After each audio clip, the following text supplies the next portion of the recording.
NERDSoul. Thanks, Greg. I think that's a good segue to Poptart. And because Quick did touch on what was going on the East Coast, but there was something going on the West Coast before that.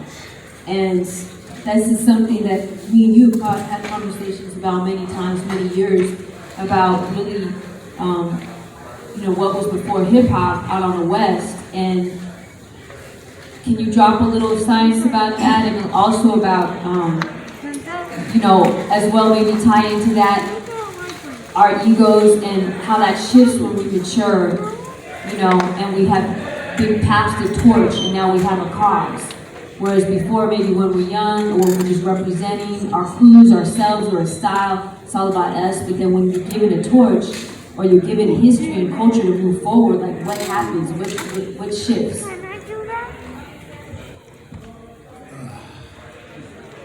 I cry so much every time we get thinking about it.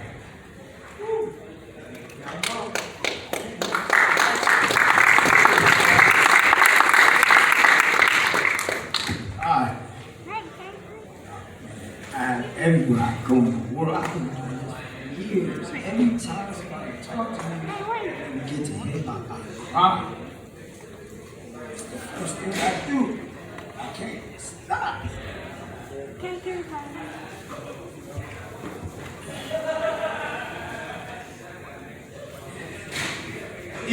It's a lot. Listen, first of all, I cry, then I get hard. I get that, get tough, I get everything it takes to be a champion. I'm a people's champ. I represent families, mainly black families, broken home families, families from the South that migrated to San Francisco, Oakland, Richmond, primarily the Bay Area, and of course Los Angeles being our cousins. We call them our cousins. We always call LA our cousins. Without the blood or Crip thing, those are our cousins down there. That was internal black conversation, black language. When we get to hip hop, I get emotional. Because I don't want to disrespect nobody. Because I've seen hip hop come. So many people fortunately got hip hop, and that's all they had. I come from something, in a point in time, I had more than hip hop. I had my mama. I'm my mama's only child. And my mama was the baddest woman I ever needed to meet for anything. I never met my dad, but I grew up in a house full of family members from the South. Being the only child of my mother, I wasn't lonely. I had 11 cousins. So when you grow up, first of all, and you talk about hip hop, for me, it's a touchy situation because so many people leave out their whole family and just start claiming hip hop, and I'm sorry. My mama beat my ass in many ways, but I'm still not gonna throw my mama to the bus for nobody. I don't care what each other say. I told her she was wrong. That was my business. It ain't your business. But you said you like how I dance, right? So let's get to that. That's from some of the mass with, for me thinking I was so mannish at times. Or I questioned things that just wasn't a kid's place at that time. There wasn't a word called hip hop in my life for my first 13 years of my life. I learned how to play the blues first from my grandfather, which was we was all living together. So, yes, I'm in San Francisco, but truthfully, I'm in the South in my house. You feel what I'm saying? And my crying actually is because before hip hop came, we already had a consciousness of black people business, black excellence, black power, and I come from that. And being up there on that hill with all those black people, most people never seen 3 or 35,000 black people at one time every day. I have. So some people forget about the fight that was before hip hop. And it hurt me because I learned the language and a culture that was my own, that I excelled in. And when I excelled in that, this dude came on TV while I'm in my project. With cats from New York and everything downstairs with the fellas from Film. They all from Frisco and everything, right? The street code is not to tell all the different things we know, you know what I'm saying? Let me rap. Rapping was between two people, man. You know what I'm saying? I have a problem with some things because I was taught these things was what it was, and yeah. Hey, let me rap to you for a minute, man. Hey, brother, man, give me 5 on the black hand side of it. See, all that go together. But what they get done is took that language and someone took it on me. Personally, I feel by saying, hey, African Bambaataa hurt my feelings really. When he came on TV and said, we hip hop and we want everybody to get up on this New York and you know what I'm saying, do what New York doing and that right there, I guess I'm the only person in the planet had a problem with that. Because I just learned how to play the guitar. I just learned how to play with live bands. You know what I'm saying? And to be on time with a bass with your uncles and your cousins and everybody jamming. And I mean the dances we doing in the house, your mama dancing so hard, Soul Train don't even compare. I'm not lost like that. I will get my butt whooped if I painted on anybody's wall. I had a problem with these things that was told to me that if you want to be a part of us, then you got to do this. Well, why are you taking me from out of band class, learning the knowledge of playing guitars, being on time with the rhythm, and saying, nah, that ain't it, you gotta get this drum machine.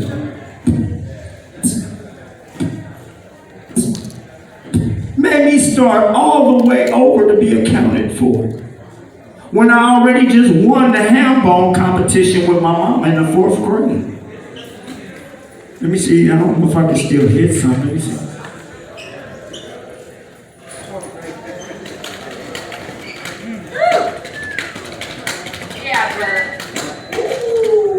See, me and my mama used to practice every day. And that was before hip hop. And I was a champion already in the 4th grade, so winning was very important. I wasn't supposed to win nothing because I couldn't read, write, or spell. I told you I was dyslexic. I couldn't put a sentence together. I couldn't read the cat in the hat. I couldn't do none of that.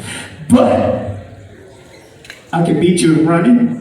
I can beat you in putting a bike together. I can beat you in so many things other than this curriculum that keep putting me into. Now, when I say me, I'm not alone in this journey, though. Everybody, I told you, when I come out my projects to go against, because that's what we used to call it, going against somebody. And you represent your whole project. When you come out your projects come out with you. The grandmother, the auntie, everybody. Get him, Lonnie, get him. That's my baby. And that make you bad. And you said, boy, you don't want none of this. See, that came from a real gangster level era in the projects. So there's so much being left out emotionally about hip hop the day before hip hop. That I feel like hip hop still, I said, you know what? I want to teach hip hop something too. Hip hop gonna teach me something, I want to teach hip hop something. And that is that if you say we all one, then you should be able to accept my tears, my heart, my passion, my family, and everything I had before I just say I'm hip hop. Because I'm gonna respect hip hop so much that I'm gonna do everything you say. And that's what I did. I'm in over 28 music videos. I'm the second person to ever make it in my city onto MTV BET. I used to dance with Oaktown 357 from MC Hammer. I helped create the Humpty dance that y'all see from Digital Underground. the streets of San Francisco, Do What You Like remix. I done been down there to El Segundo to shoot videos with Ho Frat Ho. I mean, you gotta get an education. I'm in all them videos. But this is all so y'all can see me, find me.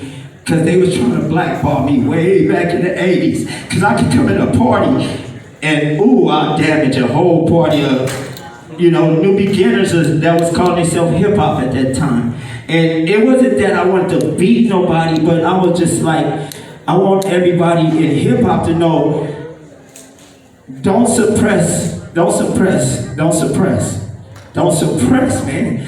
Because some of us is still hurting. And y'all keep talking about the kids, and some of us adults that still hurting. And ain't done hurting, and ain't done crying, ain't done bickering, is still looking for some help from God. Period. But I think Asia won. And BBoy Summit, Hip Hop Congress. See, them names I wouldn't dare put in my mouth.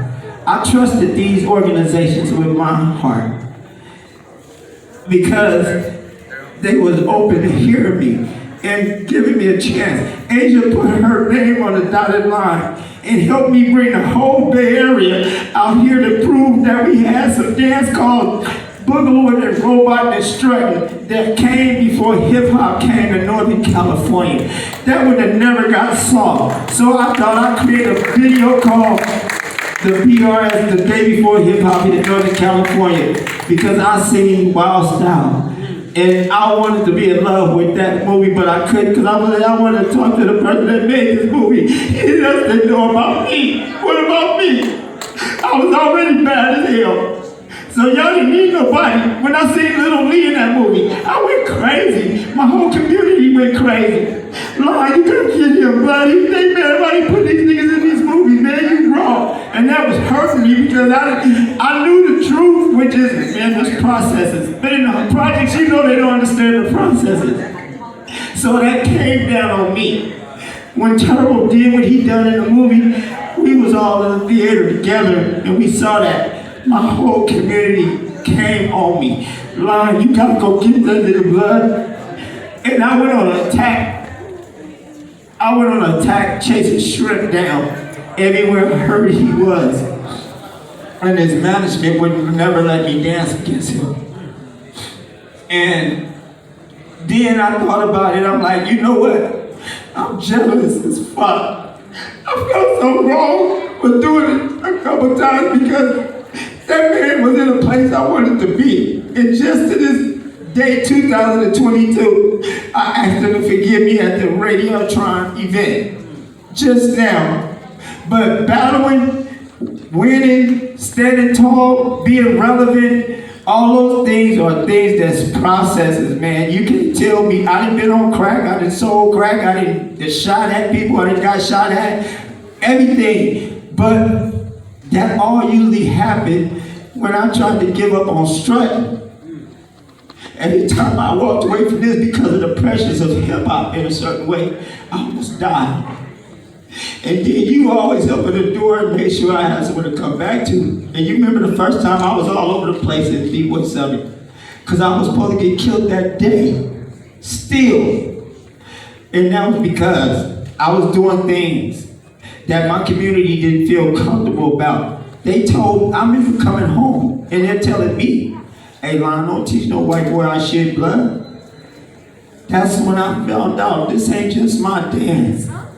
I can't just do what I want. And then hip hop kind of like put me in a position to kind of act like I can do what I want, and I can't do that. So I'm asking y'all to forgive me and my culture and times for the ignorance we had towards the gay population and all those things, because we didn't know nothing like we know now today. So I'm healing myself right now, and I hope y'all healing with me, because I'm not lying up here. I'll be damned if I go to here lying. I'm gonna stop right there, and I think that everybody knows the answer to this question. Believe in yourself. Go back. Men with your mama. I'm taking care of my mama right now. I don't care how many answers she gave me. I'm not leaving my mama for nobody. Take care of your kids. My mama did the best she could. But like he said, I didn't deserve all that. Some of them southern ass whoopers ain't no joke. So I represent the families that came from the South, whether they're in Los Angeles, San Francisco, anywhere. Somebody had to be able to tell y'all, because when they hit them projects and knocked them projects down, y'all know we lost a lot of information in them projects. So that's just why I said the information from the inner city before hip hop came is what I stood and said, okay, well, hip hop is gonna move forward, but somebody has to be responsible to show them where, you know, what else was happening in case they asked. So I raised my hand and I said, I'm gonna stay here, y'all. And at the same time, I cried because I wanted to go with hip hop.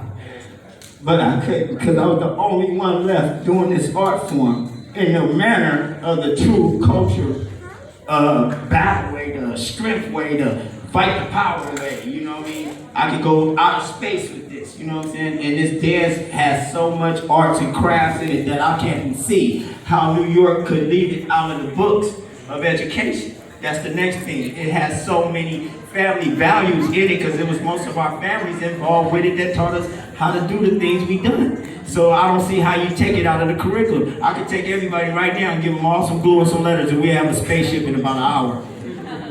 That's keeping it funky. Building it from the beginning, from the top. But see, guess what? Some people like, no disrespect, the break dancers, the breakers, they were the ones whining about us, saying, man, they not breaking though, they keep winning all the shows. We got banned from a lot of the B-boy events because we was coming in with that funk. The spaceships, the time machines, and all the different things, the caskets. And that's not a put down, but we, on the West Coast, we was teaching our young West Coast breakers how to get the East Coast breakers. We started teaching them some of the stuff for the intro and different things. So I got involved with B-boys like that. I said, you know what?